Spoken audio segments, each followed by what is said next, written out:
monument de l'animation japonaise, série légendaire des années 1990 et objet de fascination pour les fans. Non, Genesis Evangelion a jamais cessé d'influencer, voire de hanter, la culture pop, et plus particulièrement la culture otaku dont elle se faisait à la fois la celebration et la critique. Venus voir des robots gens sauver le monde, les spectateurs et spectatrices repartaient terrassés par le spleen adolescent et une crise existentielle. Arrivée de la série, et des films Death, True, et The End of Evangelion, en streaming en 2019 sur Netflix, était déjà une occasion de la revoir pour les nostalgiques, et de la découvrir pour les nouvelles générations. Mais c'est sur une autre plateforme, sur Amazon Prime Video, que le véritable événement a lieu vendredi avec la diffusion exclusive et mondiale du film Evangelion 3.01.01 Thrice Upon a Time, quatrième et ultime film du projet Rebuild of. Les trois précédents, déjà disponibles en DVD et Blu-ray chez DivX, sont également sur Prime Video dans leur version définitive. Si le pitch de Depart est le même, Rebuild of Evangelion permet à son créateur et réalisateur Hideaki Anno de reconstruire Evangelion au plus proche de sa vision des origines,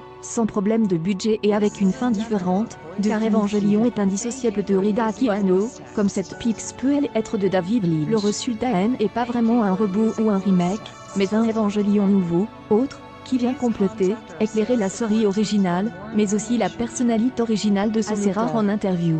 Hideaki Anno est pourtant prête à l'exercice lors d'une table ronde, une exclusivité 20 minutes pour la. Au début des années 2000, quand il a fallu réfléchir à mon nouveau projet, Evangelion est impose comme une évidence. J'y ai essayé de travailler sur des autres idées, mais à chaque fois, elle ressemblait à J'y avait encore des choses intéressantes à faire avec la franchise, ou plutôt je ne voulais pas la même fin. Les temps ont changé depuis la série, le monde est différent, je suis différent, à une autre place dans le troisième film, Evangelion 3.0 You Can, Not, Rido, M à l'aise dans un état pas possible, j'y ai pris beaucoup sur moi pour le finir, mais il m'affecte plus que je aurais pensé à la fois physiquement et mentalement. J'avais besoin de prendre mes distances pour un temps, de travailler sur autre chose pour me retrouver et me confronter à nouveau à Evangelion. Sans ce projet, le film Life Shin Godzilla, je pense que je ne serais jamais animation à pour se limite ce que tu vois, j'y ai toujours utilisé les techniques de prise de vue réelle dans le processus des animations. Quand je ne pouvais pas encore, je le gardais toujours en tête. Pour le quatrième film,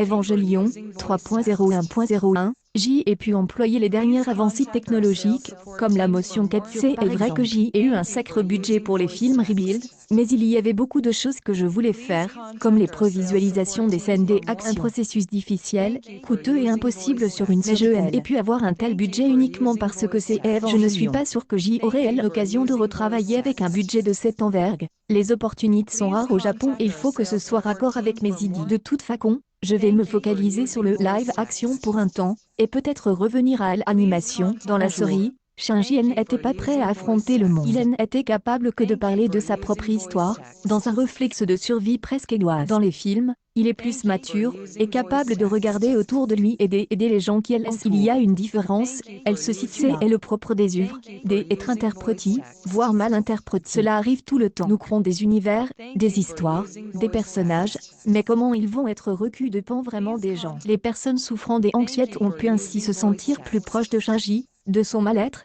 et recevoir plus fort la série et ses thèmes. Mais nous voulons toucher tout le monde. Lorsque nous avons réfléchi et construit la série avec l'équipe et le casting, notre moteur était d'être toujours plus intéressant. Nos séances de brainstorming nous ont amené à nous remettre en question, à repousser nos limites. Quand les spectateurs et spectatrices ont commencé à se passer le mot, à débattre de la série, à se la réapproprier, c'était assez excitant à voir. Je suis japonais et m'adresse avant tout au public japonais. Que la série voyage hors du Japon et touche autant de monde a été une vraie heureuse surprise. Je ne peux parler que pour moi, mais oui, l'histoire des Evangelion est belle et bien. Je ne continuerai pas. Une fois le dernier film fini, j'y ai ressenti un calme intérieur, une sorte de libération. Reste que du pur point de vue de l'histoire, il y a cette ellipse de 14 ans au début du troisième film, et donc le potentiel de raconter quelque chose, sous quelque forme. Mais je n'en ai pas le désir actuellement, je ne le sens pas pour être tout à fait honnête. L'animation est, selon moi, le meilleur média pour transposer les imaginaires en images, et donc pour créer des mondes entièrement de là donc le potentiel de traverser les frontières,